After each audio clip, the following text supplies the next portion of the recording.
Tonight is going to be epic, as they always are. All right. But I mean, come on, 2 weeks worth now. We're going on this. Yes. Tonight, I'm going to show you how to become your true self. Wow. I have been so busy the past several days creating framework after framework after framework. One thing I know to be true, when you go through the process of starting a new journey of anything, you are going to have failures. You are going to have issues come up. Let me go ahead and spotlight myself. But here's the interesting thing. The more that you want it, the more that you don't stop giving up, because come on, this is life.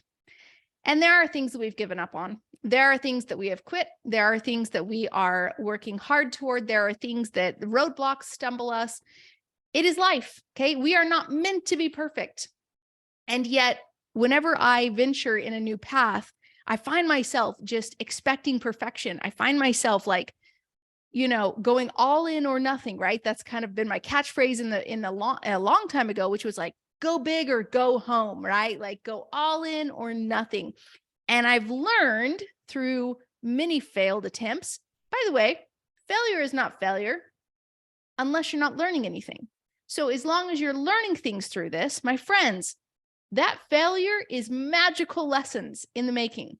Now, obviously, the goal with anything in life is to find a mentor who's done something before you and go follow their path so you don't have to go make the same mistakes they did. And they will show you and reveal to you all the places you could likely make a mistake, as well as all the other places everyone else has made a mistake for you not to go down the same road. In life, I do bring on mentors. I probably should bring more mentors on than I commonly do. But sometimes you got to go your own path, don't you? Sometimes you got to figure things out for yourself. And I've been on a journey for quite some years to fully step into this calling of bring the mothers home. And it's been a long and lengthy journey, one where I feel like I've got ideas and let's go. And so, for instance, the first one that came to me was Stronger Together Summit, right? In fact, we've got the Stronger Together book and the Stronger Together mug. There it is, right? And that one came right after COVID. That was like the big, like, this is how I'm going to help mothers. They're coming home already. We got to support them.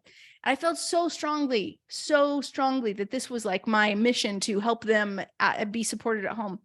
I was like, is that what the Bring the Mothers Home movement is? If that's all it was, amazing. We helped, not as many women as I thought we would help during that process, but we helped enough. We helped the ones who were ready to be helped at the time. And then, a year goes by of almost nothing in this sphere of like, and I'm just like going on the preschool system train, like, let's go, let's scale it to the moon, because I'm not getting any other indication into what I'm supposed to be doing. And, sure enough, February 2021, got that vision of the mountains, lakes, and evergreens. And it's like, I don't know what that is, but I want it. And I know it's the next step of the Bring the Mothers Home movement. Sure enough, that led for me moving up to Northern Idaho, right? And for 9 months that I was there, having a complete, I would say, belief shifting process, value shifting process. The time and energy I was putting into certain values was not the time and energy I should have putting into those values. I should have been put them into values like family and my own mental health and, self-care and things like that I also need to do that I'd kind of like put by the wayside while I was going to serve this other mission. And I learned so much in that journey during those 9 months. I learned so much about money, business, life, relationships, what is for me, what is not for me. And honestly, what I had to, it was absolutely shedding an identity of mine, an identity of, the $1 million business owner. It was shedding that identity, quite frankly, of that means nothing if I don't have my family by my side. And so during that year, going through this very difficult time process of that, and I thought there would be a different experience up there. I thought I would be my healthy, active self. I thought I would be, really just living my best life up there. But I had to go through that. If you were listening to my most recent, not my most recent podcast, but please go search through my podcast. In the past, like 2 months, I put a podcast on there that says, the real reason we left our home in the mountains, lakes, and evergreens, right? The real reason we ran from Northern Idaho. So please go listen to that podcast this week. I've actually listened to it probably 5 times myself. Now, I only listen to podcasts of my own, maybe once in a blue moon, right? If I'm like bored or something.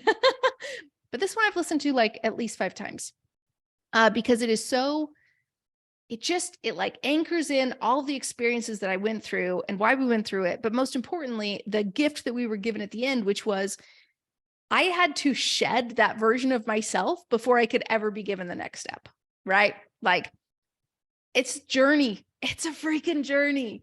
And so here I am, moving back into Arizona. And honestly, life starts, I'm asking myself these questions like, what is my next step? Like, what am I supposed to be devoting all my time and energy into? And I'm not really getting anything. So I'm like, okay, well, the only place to go devote it to is preschool system. So let's go, and we start, doing new things in preschool system and just, of course, serving you, et cetera. And through the process, I've always gained clarity that there's this bigger mission for me besides preschool system, beyond preschool system. It is this, yes, preschool system is amazing. And it is this mission I'm still continuing to serve and will continue to serve. But there is another mission out there for me. And I literally cannot run away from it. I cannot. Like, I can, put the blinders on and just pour myself into preschool system for days, weeks, months, hours. And that went backwards. Anyways, and I can do that, but it's like, I start feeling this incongruency of like, yes, you're doing something amazing, Joy, but there's this thing over here you need to still do, right? Like, you cannot get away from it. There has to be this congruency. And I've fought it for so long because there's been so many like processes to go through. But I truly do believe, like, I will not get the next step of, the Bring the Mothers Home movement until I walk this journey of shedding other identities of myself, becoming the true version of Joy. If you've been following my Facebook profiles for the past like couple days, you've seen some stuff going on. You've seen me being completely vulnerable again. In January, I went through this process. I was writing my book and I was getting my what do we call it? Proposal ready to submit to the publisher by January 31st, my birthday. It was like, it will be it'd be in an agent's hands on January 31st, my birthday. And I worked so hard to get it done. And I got it into an agent's hands. And during January, man, through the new year and the first weeks or so, I was feeling so inspired to just like, I've had all these ideas come to me and I'm getting so vulnerable with everybody and I'm just pouring out my heart and honestly being me for once, right? Like, of course I'm me, but like, there's levels of me. We all know this. There's levels of you. And I would like you to think to yourself, like, which levels, if you're an onion, as we'd say in Shrek, right? Which level of the onion are you showing people, right? And I believe that I show people some pretty deep levels of my quote onion, but there are way more deeper levels to go within Joy. And honestly, that is the true Joy. And it's one of those things where like, even I didn't know who I was for quite some time. I said it in one of my other posts, like, how many times have you heard me say like, I'm an introvert? What's crazy is that I actually am not an introvert. So I was talking to my husband because through this process, I've been going through a lot, but also uncovering a lot from my past that honestly, I've kind of buried. I was like, I wonder, and I asked him because I wanted to see what his reaction is. And I said, when you married me back in 2008, was I an introvert? He said, no, you would talk to everybody. Like at church, you were the social butterfly. You'd go talk to these people, and you would just, be talking to everybody and making sure, and you'd go serve people and you'd go make sure everybody's happy and like having a good experience. And he's like, that's who you were. And like, I know what happened in the meantime, between 2008 and now, but it's stuff I've never talked about. It's stuff that I've honestly just hidden so deep inside of me, and then just built all these layers of protection around me with the guise of being an introvert, because it is easier for me to be an introvert and limit my social interactions with people than actually get down to the deep stuff and say, there was a time when you, Joy, made the choice to stop talking to people. And this is different, guys. Virtual is completely different. Okay. I can show up here on virtual. I can give you everything I have. In person is a whole other story. And so when I, saw the picture on realtor.com, and I saw the retreats, I saw the barn where we were supposed to be doing retreats for these women with Teaching Melody's curriculum. I'm like, how in the world am I going to do retreats? I'm an introvert. But the truth is, I was not at a place, nor had I gone deep inside of me enough to realize you've been shielding, you've been protecting yourself by not being around people. That's what you've been doing. Weeks have gone by where I just stay in my house. No joke. So could I maybe instead then reclarify myself and say, I'm not an introvert. I've turned into a recluse, and I have used this word of introvert to make myself feel better about myself, to make it make sense to myself about how I've been acting, right? But in reality, I've just been going further and further back from people as a way of protection. Because again, it all is in here, right? The stories we tell ourselves about the things that we went through and what that means, and who that means we are based on what we've gone through. I know I'm a little still out there, I'm not let me tell you about this one time this happened, because I'm still going through this myself. I'm still unpacking what I've been protecting, right? What I've been shielding. And I'll tell you, it's the last couple of weeks have just been pretty darn eye-opening to say, wow, if that's not true, then what else is not true? And with that question in mind, oh, that opens it up, doesn't it? And then I say to myself, well, shoot, if I'm not an introvert, and I used to be, the social butterfly that would go talk to, people at church, and would go be social and serve others and stuff. And if that truly was me in the past, because that was me for so many years, right? It's that was me for my whole life. And then this happened, and it's then I have a completely different version of myself that I've been living for what, 10 years or something, right? Wow. So then if that, like I said, if that's not true, then what else is not true, right? And so you start going deep, and you start saying to yourself, see, so for so long, I've been trying to chase an identity that I believed is in the future, this future self, this future Joy, the new me, right? This best version of myself. When in reality, the reason I felt incongruent is because my true self is not who I'm displaying to the world. It's not even who I'm living right now. This isn't my true self. This is not me. And I know you guys are is she going through a mental crisis? Is she going through a, what do we call it?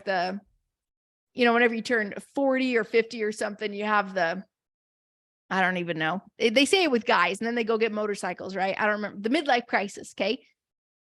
No, I don't think that's it. It's not that. It's that I've been living incongruently to who I truly am for so long that at the moment you and I've felt it.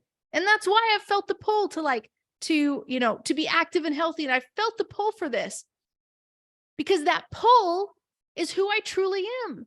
But I put on this mask, this protection, as my way to just get through life. And that's okay.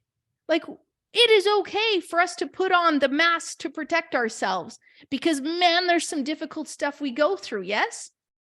And if anything else, if it is that mask that keeps you here, if it is the vices, the addictions, if it is the things that you have gone to keep you here,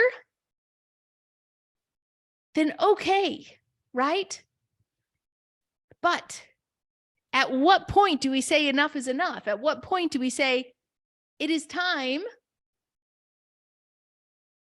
to heal? It is time to get better.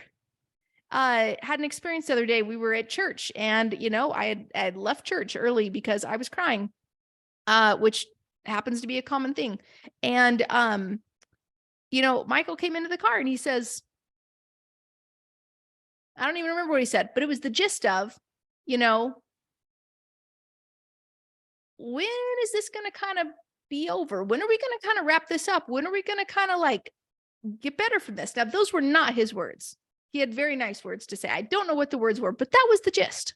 That's what stuck with me. Okay. It was like, at what point are you sinking in the ocean and everybody around you is throwing you life vests and life preservers, and they're all around you. They're like literally all the things that you could hold on to and grab are right around you. You know what they are. And you continue to tread water, and you continue to go under, and you continue to suffer. At what point do you take the responsibility and say, I know what I'm supposed to do, and I need to go do it?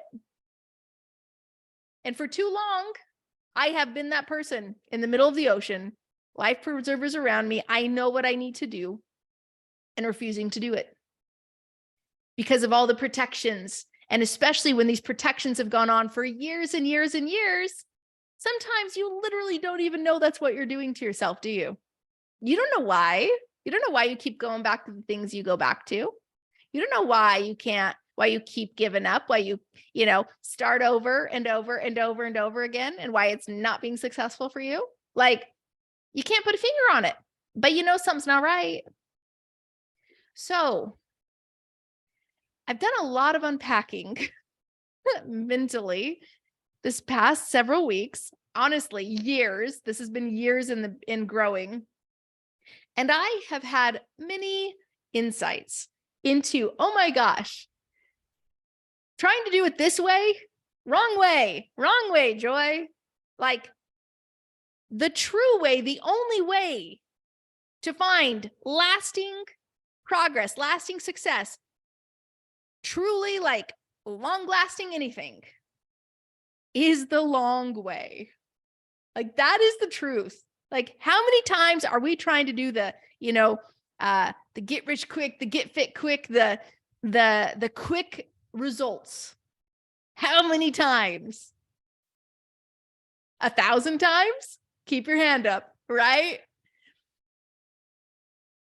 Because we've found success in the past. We have. Gosh dang it, we've had success in the past. And so we're like, but we had success in the past, we can do it again. And yet it's a freaking cycle. For me, 10 years. 10 years of a vicious cycle over and over and over again. But you know what is so interesting? This recently, I've been going on a lot of walks with my husband. We are building frameworks upon frameworks to teach you how to create lasting change in your life, to become the woman God made you to be, to actually fulfill your mission, man. And I have to do this first. And Michael, he gets it. He knows. He's like, I understand why you can't just like go put your name on someone else's product and say like, hey, go do this thing. It will work for you. Like, I have to prove it myself first. I have to prove that this thing works. And I'll be honest, everything up to this point has proven to not work long-term. Oh, yes, it works in the short term, but it doesn't work in the long term. And with authenticity, with integrity, the only thing that I can feel confident to ever teach you on is something I've walked myself. Like, I could never just be like, hey, I've got some really cool frameworks that I've been like learning over the past several months and years. I want to teach them to you. And I feel like I have been like sampling like little frameworks along the way, obviously, because they've been helping me, but like the full framework, like the thing. And so I don't even know what I was talking about. But anyways, so think about this. Think about all the times you've started over with whatever your journey is, with whatever you want to achieve. How many times you've started over and how many months or years of a period that has actually been. For me, it's been 10 years. And I wonder if we, instead of saying, what can we accomplish in 6 weeks? What can we accomplish in 1 day? What can we accomplish in 1 hour? Back it up and say, you know what? There are results we can get quickly. There are results that are proven that we can, do things pretty darn quick. And even quite frankly, in the preschool world, I have proven, that many things can be done quickly. But what if we just gave ourselves a year? What if you gave yourself a year and you said, this will be the last time that I ever deal with this again? I mean, for me, it's been 10 years. And it's like, why do I have to be all in or nothing? Why do I have to, fail or succeed? Why does it have to be 100% or 0%? And I'm realizing, as I've told you so many times, like, this is a marathon, not a sprint. But the truth is deep inside, we still want the sprint results, don't we? We still want the badge. We still want the, we won. We still want the, oh my gosh, I made it that far in this fast, because it makes us feel good. So I've been discovering some ahas. One of the ahas is this. This is a huge framework we'll be teaching later. One of the ahas is this. What if hunger is not just hunger? What if your craving for food is not just a craving for food? What if instead you, in all of your years of life, have created the ultimate addiction to get you through life? Now, I'm speaking for myself. I'm not putting this on any of you, but I am telling you, I have learned things in the past couple weeks, and I am furiously writing them down to go teach them to you, because they are rocking my world right now. These things I have never discovered before. So you can go down the path of, replacing this food for that food. You can go down the path of putting in this activity for no activity, right? Like exercise for no exercise, etc. You can walk down that path.